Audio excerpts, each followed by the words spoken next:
Un burger avec un steak de corossol. Oui, vous avez bien entendu, c'est ce qu'on va préparer aujourd'hui.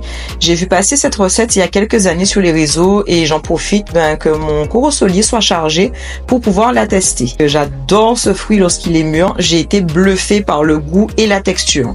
Une fois cuit, ça ressemble vraiment à du poisson et on dirait limite un burger de poisson. Alors, vous allez commencer donc par trancher votre corossol et retirer les graines. Je vous suggère de faire des tranches beaucoup plus fines que ce que vous avez vu dans la vidéo, parce que je suis revenue les couper en deux pour deux raisons. Déjà pour que ça cuise mieux et également pour bien retirer toutes les graines qui sont à l'intérieur. Ensuite, je suis venue éplucher mes rondelles de corossol. C'est pas compliqué, hein. Franchement, ça se fait de manière très très simple. Il y a beaucoup qui ont été sceptiques quand j'ai présenté cette recette en story et je vous assure, franchement, si vous avez l'occasion d'avoir un corossol, alors je n'ai pas précisé, mais bien évidemment, cette recette se fait avec un corossol qui n'est pas mûr, donc il est encore ferme, il est encore bien dur. J'ai été vraiment bluffée, c'est vraiment le cas de le dire.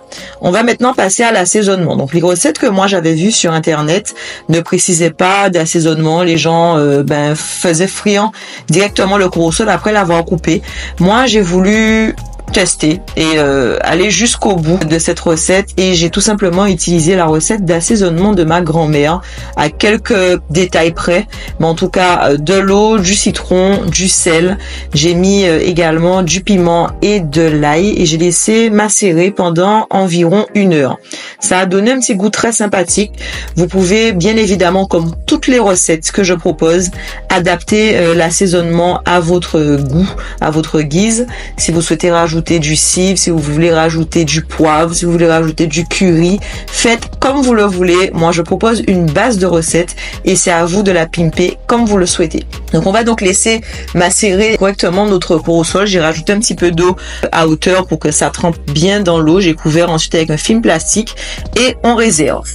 Une fois que notre assaisonnement de corossol est fait, on va venir préparer notre panure. Alors moi, pour paner, j'ai utilisé de la farine de blé et du panko. Le panko, c'est une panure asiatique qu'on va retrouver en rayon asiatique dans les grandes surfaces ou tout simplement dans des épiceries asiatiques. Vous pouvez tester si vous êtes allergique au gluten par exemple avec d'autres choses. J'ai déjà eu l'occasion de paner des produits avec de la farine de banane parce que c'est quand même assez neutre, la banane verte. Moi je fais ma farine moi-même, vous pouvez la trouver en grande surface. Vous pouvez également utiliser de la farine de manioc ou de la farine de fruits à pain, enfin bref la farine que vous voulez. Donc je prépare un mélange à base de farine et d'eau pour avoir une pâte pas trop liquide, une pâte quand même assez épaisse qui va venir napper les morceaux de corossol. Et je rajoute donc en deuxième partie de panure le panko et là vous pouvez remplacer cette panure panko par exemple de la farine de manioc en granulé, vous savez la farine qu'on utilise pour faire les gyros d'avocat par exemple. Ensuite je vais venir donc assaisonner cette préparation. Moi j'ai mis du sel, du poivre et du cumin. Encore une fois, vous mettez les épices que vous voulez, paprika, enfin bref, tout ce que vous voulez. C'est vraiment pour pouvoir donner du goût, encore une fois, à notre panure. Donc, notre panure est prête. On va venir maintenant napper nos morceaux de corossol qui ont trempé pendant 1 heure dans l'assaisonnement. Ensuite, on recouvre de panure asiatique ou de farine de manioc si vous avez choisi cette option. Et on vient tout simplement frire dans une poêle avec de l'huile. Je n'ai pas de temps de cuisson à vous proposer. Il suffit simplement que ce soit bien doré, donc l'huile ne doit pas être trop chaude. Et regardez un petit peu cette texture, on dirait vraiment du poisson. On dirait du poisson. Pour maintenant mes burgers, donc j'ai mon pain, j'ai fait une petite mayonnaise avec du curcuma et du curry qui était vraiment délicieuse, mayonnaise maison. Ensuite, je rajoute mon steak de corossol. Je n'avais pas de laitue, mais j'avais du pourpier dans mon jardin. Donc, j'ai fait une salade de pourpier assaisonnée avec mon piment Boom Shakawiz. Franchement, si vous n'avez pas encore testé ce piment boucané, allez-y, c'est une tuerie.